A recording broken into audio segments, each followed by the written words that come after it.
Africa's economic potential is hamstrung by a financial system that misrepresents, distorts, and understates our reality.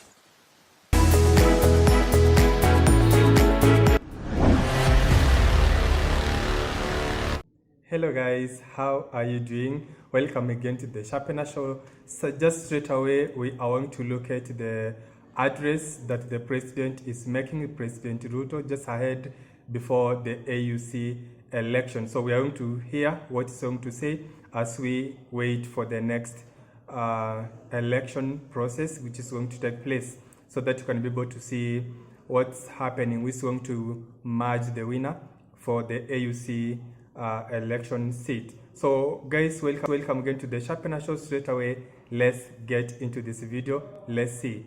The president is addressing the nation. President Tebboune, President of Algeria and Chair of APRM, Excellencies, Heads of State and Government, representatives of Africa Peer Review Mechanism, the United Nations Economic Commission for Africa, the United Nations Commission for Africa, ladies and gentlemen. The time has come to rewrite our history and reclaim our narrative and charge the African Renaissance forward. Esteemed colleagues, our urgent calling is to fulfill our duty to Africa's people and ensure that our continent takes its rightful place in shaping global progress in its full capacity and potential, both as a people and as countries. That is why we are gathered here today. Africa's economic potential is hamstrung by a financial system that misrepresents, distorts, and understates our reality. Global credit rating agencies have not only dealt a bad hand, they have also deliberately failed Africa. They rely on flawed models, distorted and outdated assumptions, and systemic bias, painting an unfair picture of our economies and leading to distorted ratings, exaggerated risks, and unjustifiably high borrowing costs. Let me say this again. Global credit rating agencies have let us down.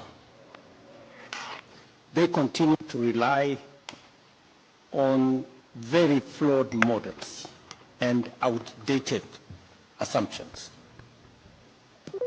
And the whole system is also biased. The result is that they paint a very unfair picture of our economies, and this has devastating effects because it leads to distorted ratings of what the situation really is. And it also leads to exaggerated risk of our countries and our continent, and obviously that leads to very high borrowing costs. These prejudice assessments come at an enormous cost to Africa. They deter investment, distort global trade, and derail progress towards sustainable development goals. By misjudging Africa, these agencies deny opportunities to investors and economies and deprive nations of prosperity. The numbers tell a damning story. The Africa Peer Review Mechanism and the United Nations Development Program place the cost of biased credit rating at a staggering $75 billion in lost opportunities. In a continent abundant with natural wealth, vast arable land, billions in diaspora remittances, and the world's largest carbon sinks, credit rating agencies have delivered 94% of all downgrades in the past decade, while arbitrarily designating only 2 African nations as investment grade. We must be bold and call this for what it is: a financial straitjacket imposed on Africa. A system that punishes our economies while rewarding others, even when the fundamentals are comparable, in some cases even better. Excellencies, the foundations of global finance are supposed to be anchored on principles of fairness, transparency, and merit. Yet, these principles are disregarded when it applies to Africa. Africa will no longer accept to be misjudged by scales that overlook our reality. The winds of change are blowing, and our march forward is as unstoppable as it is relentless. An African credit rating agency is not just an alternative. It is, in my opinion, an imperative.